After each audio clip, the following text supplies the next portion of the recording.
we'll deal with it later. Yeah, in post production. Okay. Yeah, cool. Magic editing. We got All this. right. Yay. Okay. Cool. So, you want me to just do a quick intro, Charlize, or do you want to go for it? Do you want me to do first? Do you want me to do like gallery view or however you want to? I'm gonna leave it up to you guys. Cool. Okay. Yeah. I mean, usually we do the intros last, but that's right. But this is live, baby, or sort of. Oh, hello. Yeah, that's so true. Oh, it's working. Oh, mine's working. Okay. Yay. Okay, cool. Welcome to Elevator the Podcast. I'm Eddie Tiongson, Professor of Communication Studies, and a former project director for the Elevate program, but yet faculty involved. And I'm here with two students, our co-hosts, and they will introduce themselves right now. Go for it. Hi, my name is Charlize Ngoll. I'm a second-year IBC communications major, and welcome to another episode of The Elevator. Yay. Ding, ding, ding. This meeting is being recorded. I forgot to hit record, but so it's going now. All right, there we go. We'll do it again at the bottom. Well, hello. My name is Elle Dunham. I am also a second-year student and IBC undecided major. And yeah, we are student mentors of the Elevate API at IBC program, and also the hosts of the podcast / YouTube channel, The Elevator. So today's episode is basically an aftermath.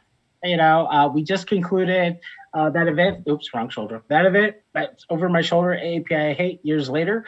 We had a fantastic showing. I think the largest number that I saw was about 63 total folks that were participating in the event. And, I believe it was a successful event. We had some fantastic speakers, colleagues in various departments. Shout out to Henry Carney in history, Melissa Knoll in the English department, Selena Lee in library, Aaron Pollard from equity, and Marianne Wolf from counseling. So right now it's time to let the students kind of engage in conversations. I'm just here to kind of, smile and nod along and add some additional context. But seriously, Charlize and Elle, this is kind of like your show. And I know we have some guests in the room, and it'd be awesome to interact with them and to hear their thoughts and their viewpoints and experiences regarding our event that we just had, API Hate, years later. So Elle, Charlize, take it away. Thoughts? Do you want to go first, Elle, or should I? If you have something prepared, then yes. Oh, okay. I was taking a few notes about what stood out to me, just all of that, because it was a lot. History-wise, I feel like it was nice to just hear it again, because I think when it comes to the history of Asian Americans, sometimes, especially in the U.S. education system, it's very biased towards it makes it seem like it's temporary, like all the hate was temporary, or that ignorance was just an event or two, and then it kind of moves on. But as we've seen through today, there's definitely still a lot of progress we need to make. So for me, hearing all of this, it was really neat, because I guess just hearing the passion from everyone really sparked me up.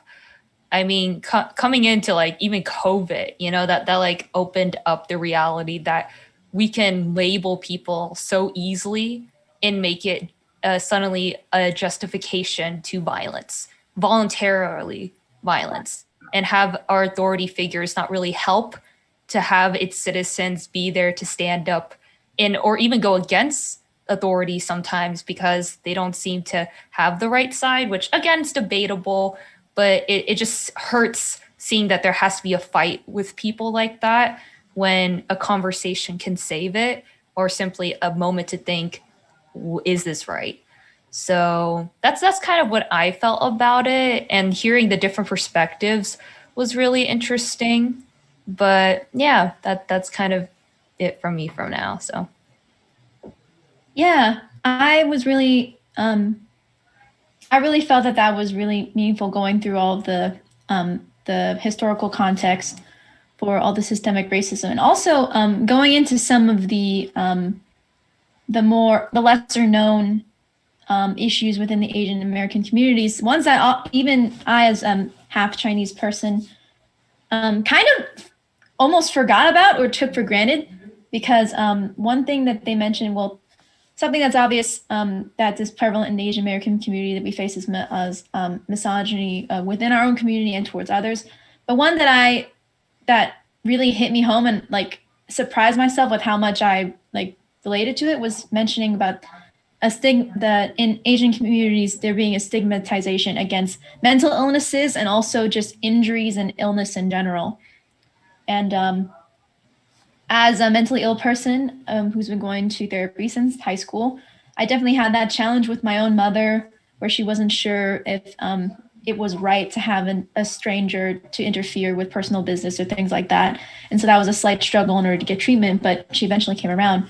And then also when it comes to chronic illness, something that I actually forgot about until this very meeting was that one of my aunts, Aunt Paula, she was married to my Uncle Monty, who's my mom's brother. And when I was in middle school, she died from a very severe chronic illness that none of us knew about at all until literally they announced her death, and we were all invited to the funeral. And it really hit me because I was a young kid and this was my first experience with death of people I know. And going to a funeral, even though I wasn't really close to her, it almost made it worse because it made me realize that, like, to me, Auntie Paula was like this nice, bright, shining light. She was like the fun aunt. She brought the biggest presents to the thing, and she was had the most holiday spirit during Christmas celebrations. But I didn't appreciate her much more than that because she was just a small role in my life. But once she was gone, then that really made me realize the true impact of death, and also made me realize in context that she was so ashamed about her illness that she didn't want to tell anyone in our family. And the only ones who knew were her husband and her daughter, my cousin. And so by the time we're at her funeral, the whole time my mom and I were like thinking about, like, it's so sad that like through these speeches, we're learning about her so much more than we ever did in real life. And that just shows how deep the stigma against like taking care of yourself and being emotionally vulnerable and also being vulnerable about chronic illnesses that plagues the API community. And especially in this time of hate, we really need to be able to make support each other in a way that we feel comfortable with showing our vulnerabilities, and even just the emotional ones and the physical ones, in order to make sure we all stay safe in these trying times. And that's something that I was really surprised by going through this conference and everything like that, and I really appreciate. So that's my reflection. Oh, yeah. I mean, it's important to be open, and when we are our authentic selves, right, and we're able to share our humanity with one another. I think that helps reinforce what librarian Selena Lee mentioned, the notion of combating against dehumanization, right? So when we're able to share those stories, share those livelihoods, share those experiences with one another, and you could look at me for who I am, for my intrinsic value, or a person for their intrinsic value, then they will not be looked at as a means to an end. They will not be looked at as a speed bump in the road of life. That person it has meaning. And I think unfortunately, in the past years, hundreds of years, decades, to just a few days ago, where we see those things. So, okay, so Charlize, Elle, I think we have some guests in the room. So yes. If you want to bring any of them on or anything of that nature, so go for it. However you want to do it. Yeah, you said yes. Personal reflection. Yeah. But we have in the room IVC student body president Brianna Ross. Yay! Hi. Do you want me to introduce myself or? Yes. Yeah, sure. Why not? Tell us who Okay. you are. Okay, so my name is Brianna Ross. As as was mentioned, and I am the ASIVC president. So ASIVC is the Associate Students for Irvine Valley College, and we're basically the student government. We offer opportunities for students to get involved with things like civic engagement, advocacy, sustainability even, and just a numerous amount of different things that have kind of a governance aspect to campus planning and campus safety and reopening, especially as we're in this COVID era.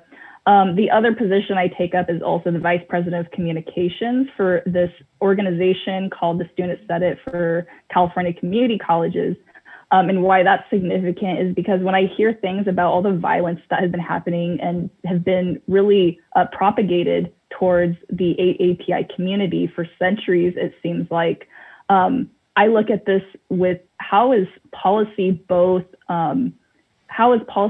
been the thing that harms the community, and how can it also be the something that will help the community and redrive the focus of things like policing, community efforts, healthcare, and especially mental health care? How can those things be enacted through policy to help our AAPI community suffering from hate right now?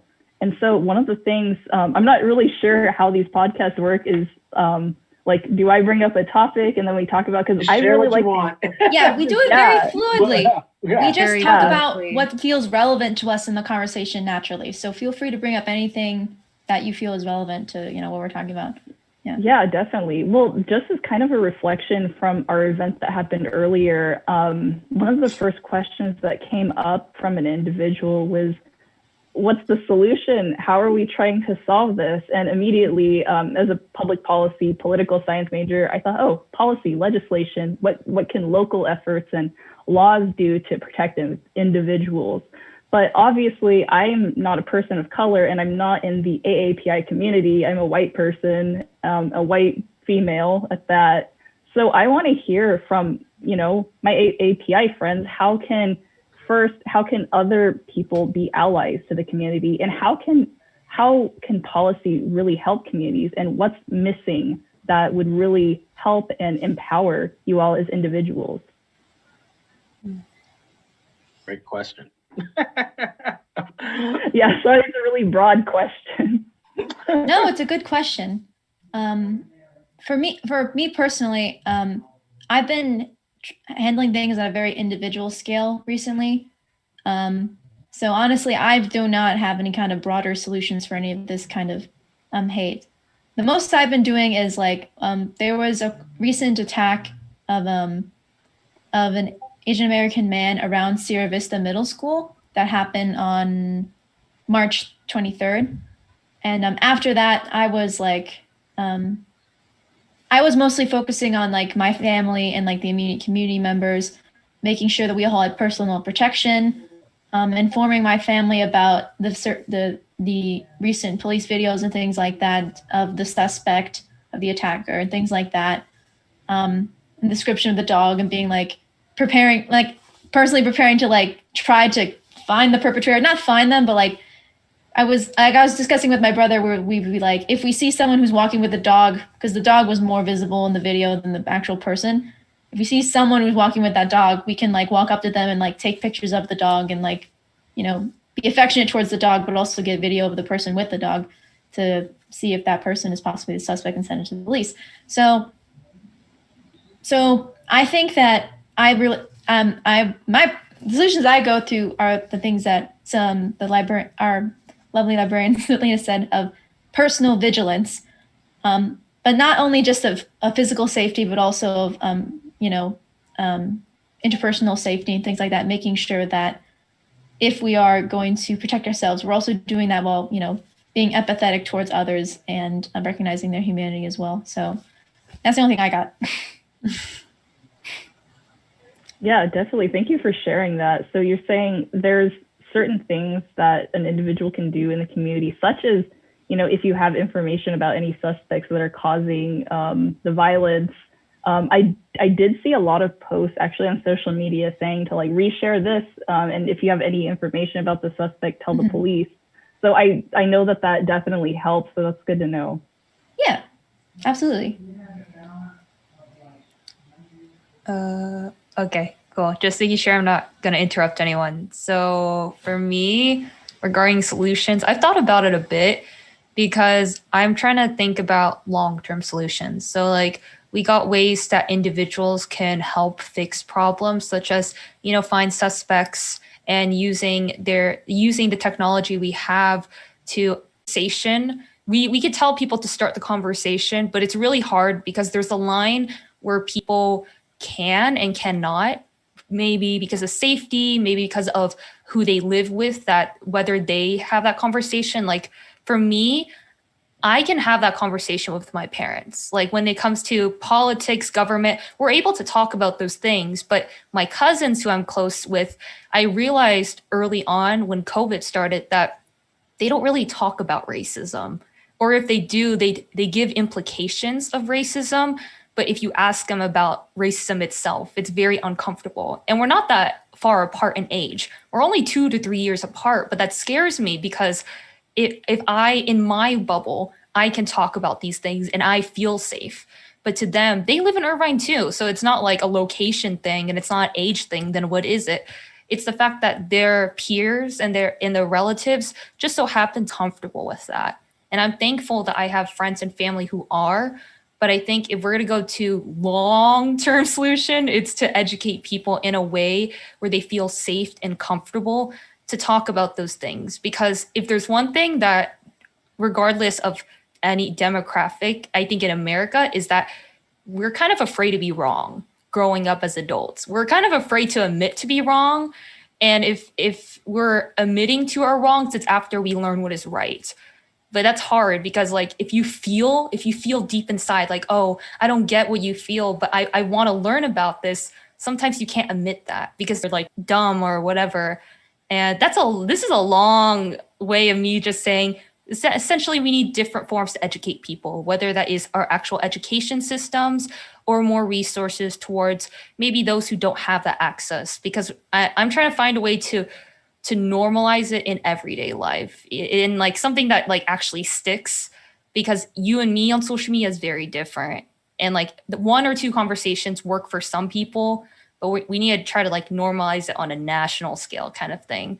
So hopefully that made sense. I don't know. It's just like all in my head, but it's kind of weird saying it out loud. So yeah, it definitely made sense. I mean, going back onto the point where you talked about having conversations like with your own family about racism, and I guess I would say, in my perspective, more modern issues, because my parents, I don't currently live with them, and I haven't visited them too often because of COVID, and I want to keep them safe as they're older.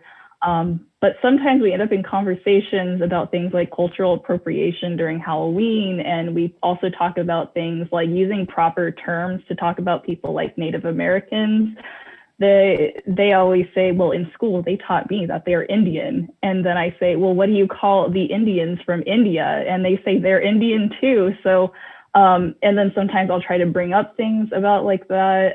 Especially I come from a more Protestant background. So I try to shine issues to the LGBTQIA+ community.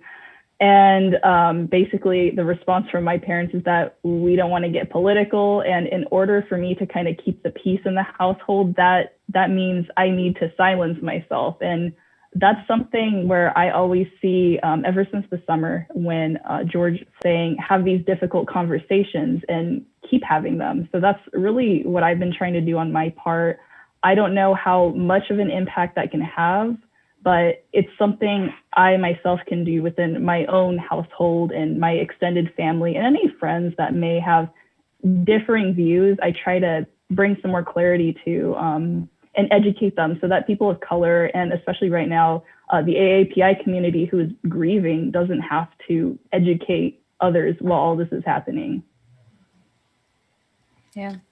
I appreciate that so much. And also I relate to that so much with my parents about a lot of different topics, mostly the queer community, because that's usually the most unusual thing to them. Because like my mom's Chinese, so she recognizes API issues. My dad's white, but he recognizes other issues as well. But it's always the queer stuff that really gets them messed up. But also we have a whole episode about that. Literally. on the channel. But yeah, I did. I actually was really curious about hearing that you do all this advocacy work. I was really curious about what led you to wanting to participate in this conference in general. Yeah, well, I mean, I could go all the way back to the community that I kind of grew up in. I feel like I've always been pretty close to the AAPI community because the high school I actually went to, half the students, I would say, were international students from a lot of Asian countries, mostly China, but a lot from Korea, Vietnam, and Japan. So that was the community really that I became most close to. And I think part of what happened is I do have a cousin who is Chinese, and she attended the high school as an international student. They were referred to as dorm students because they lived in the dorms. And how I really started kind of getting infuriated with the hate and the racism that would happen is because the administration of the high school would actually perpetuate a lot of racist ideas. One thing that actually happened, so I got invited to go into a trip in China to represent my school. I don't know why they chose me of all like the other kids to be the representative to China when we had a lot of Chinese American kids. That's another story. But the lady that invited me on the trip, she was actually white and she was one of the dorm admin. And some of the things I would hear coming from them a lot was that, oh, Asians like to participate in individualistic sports because they're not team players. And so they would participate in things like tennis. And I was like, oh, my cousin's in tennis. My friends are in tennis. How could you say something like that? And so that was really when I started seeing how a lot of people would normalize Asian hate and microaggressions in such a way like that. And it comes back even after that trip when I was learning about this lady. I'm like, oh my gosh, I can't believe she's in charge of our international student department. The other faculty and administration had said some awful things to my cousin. So it would get really cold there. This is Northern California. And so when they would have dinner time and everyone had to eat at the same time, it was very, this is also a Christian school. So there was a lot of like family value things that were super emphasized, like making people go to church every Sunday, which that's another thing. It was an odd school, but this one incident that happened is it was cold, it was rainy. And the students that wanted to go back to the dorm was locked because they didn't want them to be in there during dinner time. And no one would go open it for them. So my cousin and her dorm mates were, a part of that group. And so she was telling me about this. I was like, that sounds terrible. And so she had a conversation with the administration and said, hey, it's getting kind of cold actually. So do you mind coming to the dorm and unlocking the door a few minutes earlier so that we don't have to shiver? And the administrator took that as very aggressive. And she said, this to my cousin. She was basically reiterating how her attitude sounded, and she called her an SOB. And I was very, I guess, looked up to as far as people in the school, and they got very, they felt very threatened when they found out that that was my cousin who they had spoke to.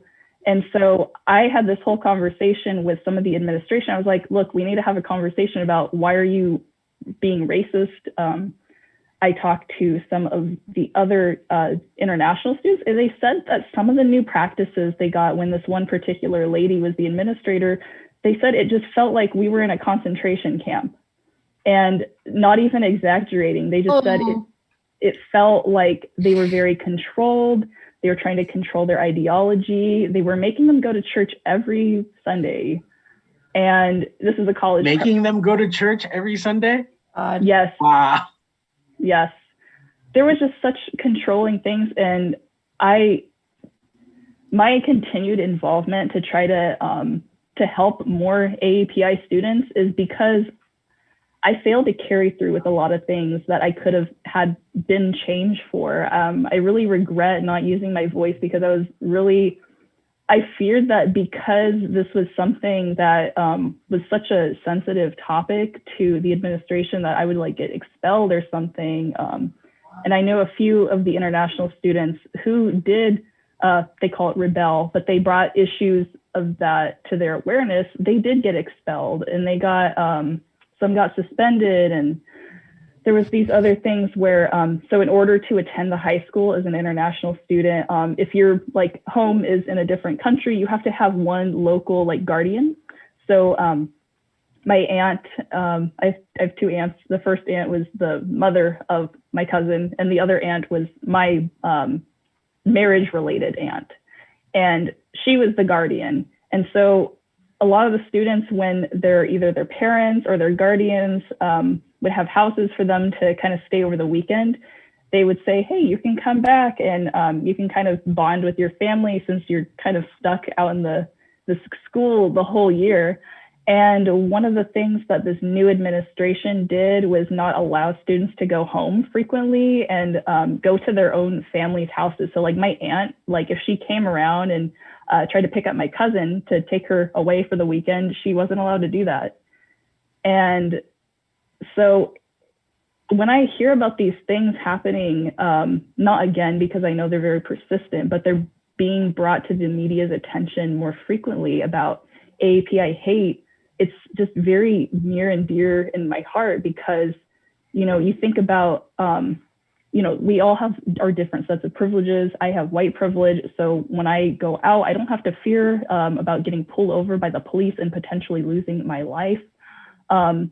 It's just something that not a lot of people outside the community were thinking, wow, more Asians are being hated now. They're being, violence is happening more often.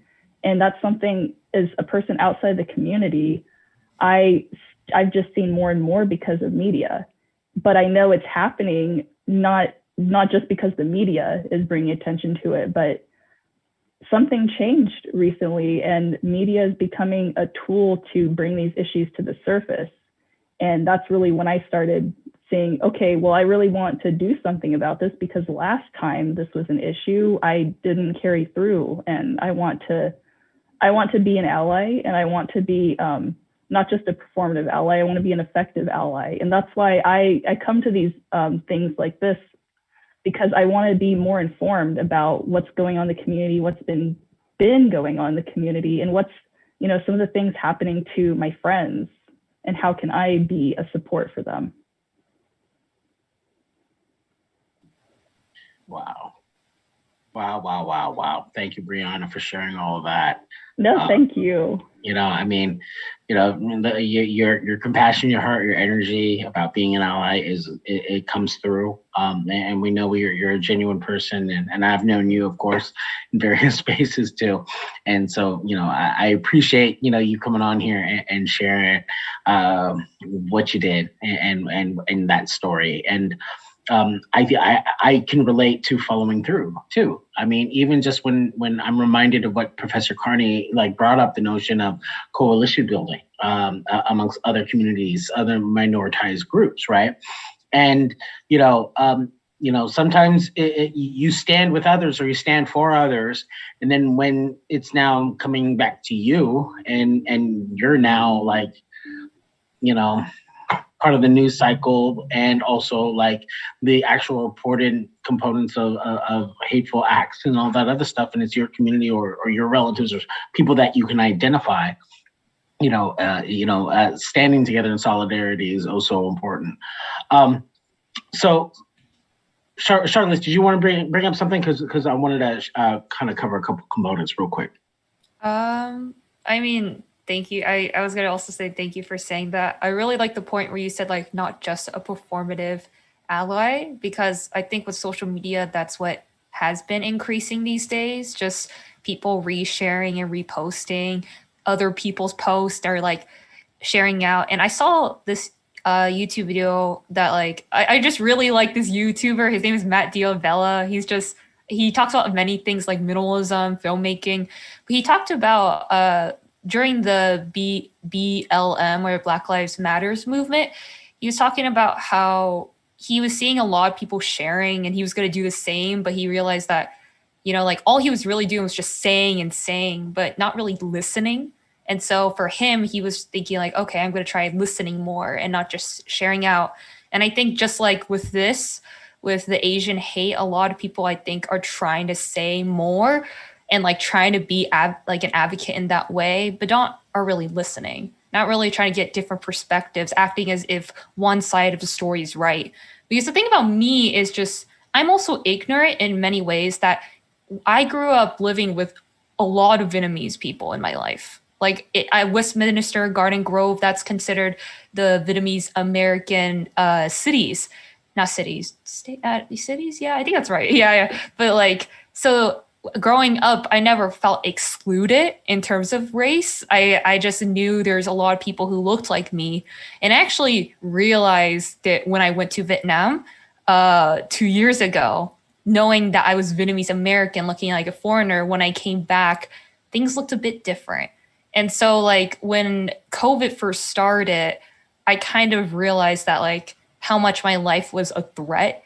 And even just recently, Elle was gonna point this out or talk about this. Wanted to just go to the beach. I had my vaccine, and like, we were gonna do social distancing, but I didn't want to go out. Like ever since I heard about the Sierra Vista, about that older man getting hurt, I called them and I said, guys, just like be there for me, because I was worried and like, oh jeez, I was not but like, okay, I was not expecting this, but like, yeah, I even went out, like my parents weren't thinking about it so hard, but I went out, I said like, I love you, like just hoping. Oh my God, Jesus. Yeah. Just for time reference, we had planned this beach trip to happen on March 25th, like 2 weeks in advance. And then on March 19th, or I think March 19th, the Atlanta, Georgia shooting happened, which freaked me out because my grandmother grew up in Georgia. And while she doesn't live there anymore, some of her cousins still live there. So that made me worried for a bit. And then March 23rd was when reports of the attack in Sierra Vista went, and me and Charlize went to Sierra Vista middle school together. So the fact that it was so close made it even scarier that someone innocent was attacked. And yeah, like days before we decided to go out, like I'll be honest, I kind of partially forgot about that kind of danger because I'm half white. I have white face privilege, and I've had to acknowledge that over these past few years. And going to Corona Del, I did feel that I felt more scared about walking around my own neighborhood, but I didn't think about going to the beach because it was in Corona Del Mar about the safety. But when Charlize brought it up, then like we realized that we had to make plans. So like we actually started making plans because we knew that out of the three of us, because I pass as white and our friend is Ethiopian, very dark skinned. If anyone was going to get targeted, it was going to be Charlize. So like we had a plan, like you're gonna, if anything happens, you're going to call the police because it's really hard for our friend to handle a confrontation. And I have like personal protection. I have pepper spray. I have a knife. And like, we were like planning like a game plan of what to do sort of thing. Unfortunately, we didn't have this bystander 5D training, which I really want to look at, do the 5Ds of bystander intervention. That's something I really want to look into. But yeah, it was a really sobering moment where our fun beach trip suddenly turned into a reconnaissance mission. And like, it took a while after we got there to even feel comfortable, laughing and stuff like that. Cause like simply we just like, when we're sitting in the parking lot waiting for the other people to arrive, we just be looking around and like trying to see who's wearing a mask, who's not, who's more considerate of other people's lives. Beach. And yeah, it was a very sobering experience. Yeah. So real quick, I just want to add to what was shared out. So thank you again, Ella and Charlize, for bringing up that horrible instance that happened near Sierra Vista Middle School. I put in the chat, there's an article from OC Register that actually covers that particular story, I believe. And Elle and Charlize, if it's not the correct story, forgive me. But my understanding that when that event was happening at the exact same time, in the city hall of Irvine, several folks, including Mayor Khan and Vice Mayor Tammy Kim, were hosting an anti-API hate rally in literally in front of Irvine City Hall, and miles away, that's when that particular instance happened, and it's unfortunate. I know that there are calls out to try to find the perpetrator, right? Someone has been arrested apparently for okay. So I mean, from that instance, the instance to Ladera Ranch, to the instance that happened at Seal Beach, right? The thing that I couldn't help but kind of also recognize is that when we think about the historical context of everything, right, from Yellow Peril, right, China's Exclusion Act, internment camps, Vietnam War, the secret wars, the bombings, the modern day stuff to where we are now, and then I know that some folks were kind of like questioning the actual motivation to have this event. Are we doing this to like continue to instill division, or what's the purpose? Am I doing this to aggrandize myself and in this situation? But no, it's to engage in conversation. It's to engage in the sharing of these instances, these stories. And I know, Brianna, you mentioned like, what can I do in terms of policy and action? So two things I just uploaded to myself. The link there is that there's a virtual town hall that's happening in the city of Irvine. That's hosted by Vice Mayor Tammy Kim.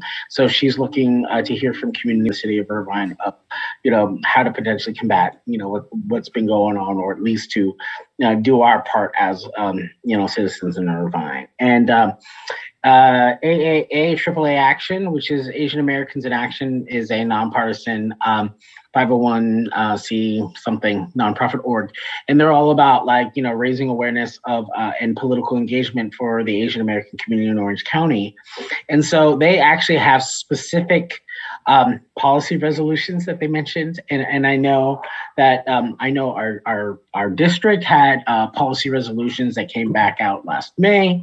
I know Dr. Hernandez, president of IVC, made some statements as well denouncing such horror and such hate, and so again, if we're able to recognize that all those larger things, historical, that have happened, and then you add COVID-19, you add the rhetorical choices of certain political figures that continue to exacerbate the hate, utilizing terms like quote Kung flu or China virus, right? And that's added in conjunction to what's been happening prior, and the notion of of the other, right? We're going to hear these stories of what happened at Sierra Vista. You are going to hear stories where, some of the students, shared with me in a unofficial survey, where a student indicated that their father was jogging in a trail near IVC, and, other walkers were yelling at him that he caused the virus, right? And so it's just like those little type of statements that may happen in an interaction, just in a trail in the city of Irvine, and, we also know that some folks, of course, job losses and businesses, that's universal amongst communities and groups. But, that some of those businesses are even, really, really hit hard, even as things have started to open up. But again, learning more, sharing these stories, adopting resolutions, taking these classes, empowering thyself, arming thyself, hearing what Elle just shared out, that scares me. But at the same time, it's I know I've heard stories of other folks I don't want my parents to go outside. I don't want them to go outside, and I know in larger metropolitan spaces like LA and Oakland, thank goodness they have walking your elderly movements where they actually have buddies and folks to walk with them. So, there's a lot happening.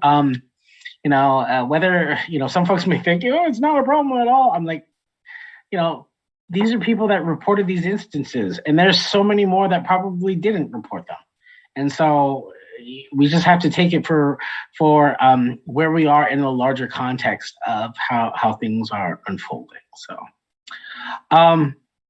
I know we have a couple other folks that are also in the room, but I'd like to invite them if they want to share out. I know we have a former IVC student, Harrison. You're here, and I do believe there's an individual named Connor also here. So if any of you want to kind of share out or offer your 2 cents regarding our earlier exchange, and then I'll ask Brianna to come back and kind of give at her final announcements that she wanted to share out earlier. So Harrison, Connor, if you want to, feel free to share out. Now would be a good time. Okay. Hi, everybody. My name is.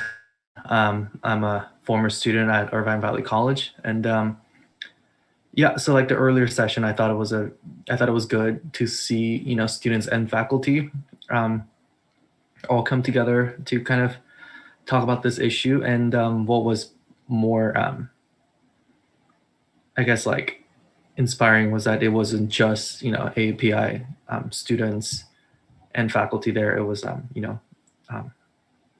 folks from all backgrounds and coming together to say like, what else can we do, or what else do I need to know about the context of the situation. And yeah, I mean, I live in Irvine as well, and it's like as if COVID-19 wasn't reason enough to not go outside. Now we're dealing with this like too. My mom likes to go outside. She's a very outdoorsy person. So I had to literally, this was clearly obviously a joke. Like I didn't actually mean that I was going to do this, but I told my mom, if you try to go outside again, I will restrain you. I will tie you to a chair and like leave you, like lock you in your room if you try to go out again. This is like, she doesn't speak English very well, and she's in her early 50s now, so she's not exactly like young. So it's like I worry about her, and I think it's a good thing that like I live with her right now, so I could like keep an eye on her too. And it's also good that she to me somewhat. I bought her a pepper spray, so yeah, I hopefully she'll never have to use it, but yeah, it's just it's like what an interesting time we live in. It's like the past 6-7 years has been like series of historic moments. And, I think I've had enough. I think I just want to live in like normal, not very memorable, times. I think, I'll be perfectly fine with that. But yeah, like earlier in the session, I was talking about the 5 Ds of bystander intervention, which I actually got from Hollaback, which is a very good resource. For other activism and social justice issues. But if you go on their website, they will cover all the 5 Ds of bystander intervention. And just real quick, the 5 Ds, they're distract, delegate, delay, and direct. So yeah, and you can easily Google that as well. So.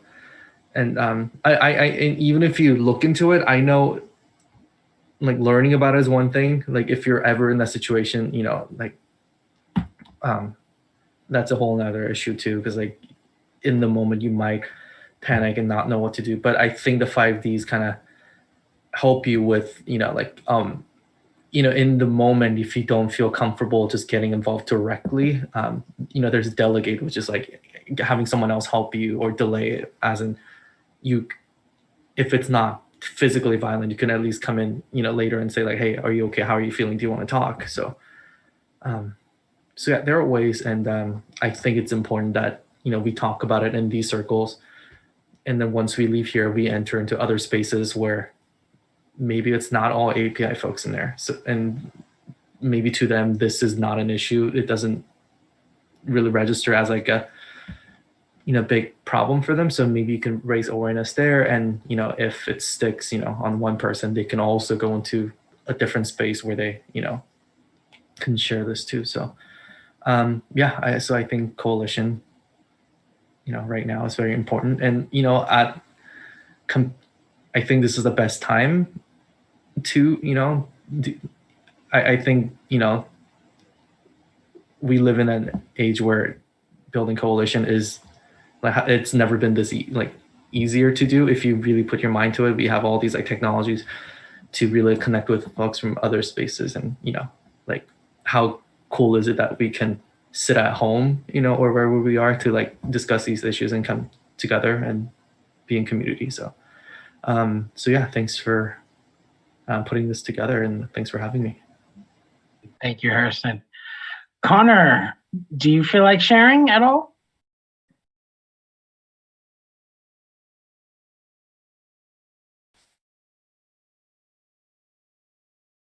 If you want to share something? Okay. Thank you. Okay. It's just a place of It's okay. Totally okay. reflection and discussion. And Thank you, Elle, real quick, also for uploading the Hollaback bystander intervention link. I was taking a look at it, so I'm definitely going to join that training and check that out. So let's bring back one more time, Brianna. I know you mentioned something that you really wanted to share out. And so because we're going to be recording this and sharing this out, I know you have an important thing that you wanted to share. So feel free, please. Yeah, I actually have two things. One is regarding the organization that I'm a part of called the Student Senate for California Community Colleges, and the other is an ASIVC thing that we're working on. So for the SSCCC, as we call it, that thing. So we have a variety of recognized caucuses through the organization that are specifically catered to lobbying efforts and advocacy for community college students. And we recently reactivated our API caucus. And so we really want to bring more community college students who are from the AAPI community, especially right now, to voice their concerns, voice anything happening on their campus. And eventually one of the things that the organization wants to do is hold another town hall for AAPI students to voice all the experiences that have kind of happened to them even before COVID-19. So we can figure out how we address that, especially on the state level. So I mentioned how one of the solutions that I usually think about is how can policy bring positive change? And so that's one of the ways really the SSCCC looks at it. When students enter a space where they can have conversations with local lawmakers, assembly members, state senate members, and get bills sponsored, that's where we see a lot of the changes. And so the organization currently has a variety of different bills that are sponsored by the organization. So we think this will really be something helpful, especially for the AAPI community. So I'm not sure how you share links, but I can drop it in the chat. It's a document for the agenda. Their first meeting is tomorrow. Oh, wow. Yeah. Okay. Yeah, it's going to be tomorrow at 2 p.m. Okay. So if anyone sees this, also there's a lot of contact information on the document I'll be sharing too. So if you're interested in getting involved, this is just a preliminary meeting for any members that want to join, but they're going to have future meetings, of course. And so that will be a good outlet for people to get involved there. Since I know you all have an Instagram, I'll just shout out their Instagram really fast, which is SSCCC_official. All of our information for the different caucuses and meetings will be available there. So people can look at that. On to the second thing. So this is an ASIVC effort. So this idea actually originated from our academic senate meeting. So we have a couple senators that attend, and one of the things they wanted to do is create an anti-racism pledge for the campus. And so we kind of took that idea and said, okay, we want to do the same thing as ASIVC, and we want to get especially feedback from different cultural groups, different clubs, and Elevate AAPI seems like a good place to get that kind of feedback, especially from our AAPI students. So it's kind of a collaboration, but there's an email I'll probably drop in the chat. I'll also put my own email as the president email that runs all the accounts. We also have the We Are ASIVC Instagram. So if anyone is interested, either they're an AAPI student or they're just an IVC student that really wants to get involved with advocacy and social justice, we want to have a meeting about bringing people together and really editing this document, making it make sense really, and not just be some lip service that we're providing because we should. It's something that we want to be constructed like a quilt from all the communities on campus. Mm-hmm. Wow, that's amazing. Yeah, definitely. Yeah. Please add it into the chat, because when we post these on IG and Facebook, we'll be able to kind of manipulate it in a way where those links will be shared out too. So, Yeah. both of them, the ASCCC and then of course the last one that you just shared out. Awesome. So, Charlize, Elle, anything else? Final thoughts? What are you thinking?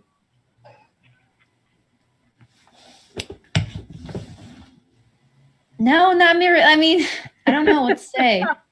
Just been a lot. Okay. I really appreciate that we've been able to gather like this and have this frank discussion about what's been happening in our communities. And I really hope that even though these tragedies have happened and there's definitely a lot more fear in our communities, I hope that with these new resources that we'll be able to, have hope for change and actually make some changes if on the local and state level. And I'm excited for that part at the very least, that I think we can do this because we are united. We do care about other human beings, and I think that's enough. Yeah.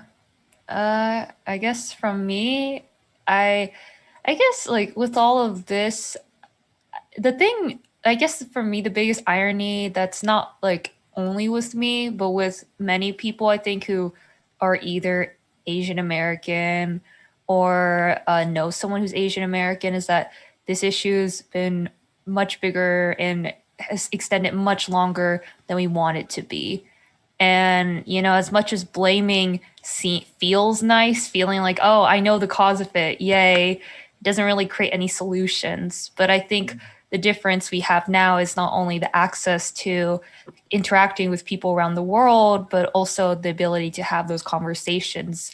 Because of that, because of change, because of a lot of many factors that just needs time. So if anything, I hope with time that things continue to get better. As much as it may not seem like it really not only depends on what feed you have, because everybody's feed is a bit different, but it also depends on how you choose to approach the world every day. And like, if everyone believes they individually can do something little each day, that's what gets real change going.